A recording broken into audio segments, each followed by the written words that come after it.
think stigma is everywhere, and it's in everything from people using crazy as a shorthand for disorganised, or mad as a shorthand for challenging.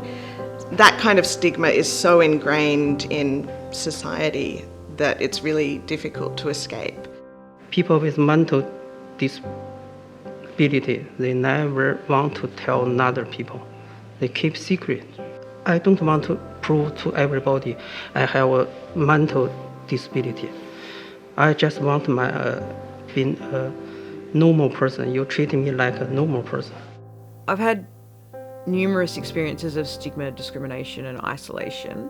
Isolation is a big symptom for me of my mental illness, but often it's in result of an experience of stigma and discrimination. So I will tend to isolate or not feel particularly safe navigating the world because of those experiences of stigma and discrimination. More focus should be put on the way people deal with people who have a lived experience of trauma or suffering or distress, and I feel that if more responsibility was taken by the way people handle other people, then there'd be less reason for these labels.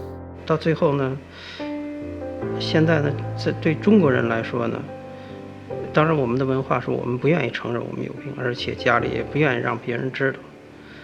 然后呢，你到了第二，有的时候我们的文化背景让对方又不是很理解。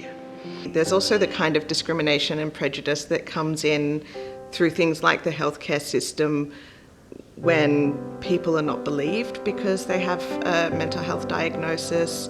How do you show you have a mental health problem? The things is depends on doctor. Where complaints are not taken seriously, and when reasonable reactions to terrible situations are written off as simply being a product of madness rather than reasonable emotions, which they often almost always are. Just because people don't see the whole situation doesn't mean that the reaction isn't real. It's funny, people used to say, oh, it's all in your head. Exactly, it all is in my head. It's going to be in my head, and it's going to have flow-on effects to how I perceive and communicate with the rest of the world. And people think that it's just something you can snap out of.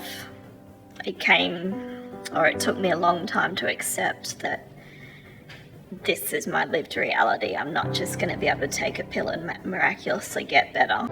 当我们被一些事情不公平对待的时候，我们一定要发出声音，然后呢，找到应该找的地方，来克服这个，不能让我们这个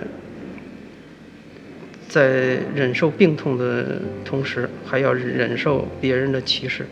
And that discrimination comes into play definitely in healthcare settings, but it can be in the workplace, it can be in relationships, it can be, dealing with the justice system. It's really prevalent and often goes unquestioned.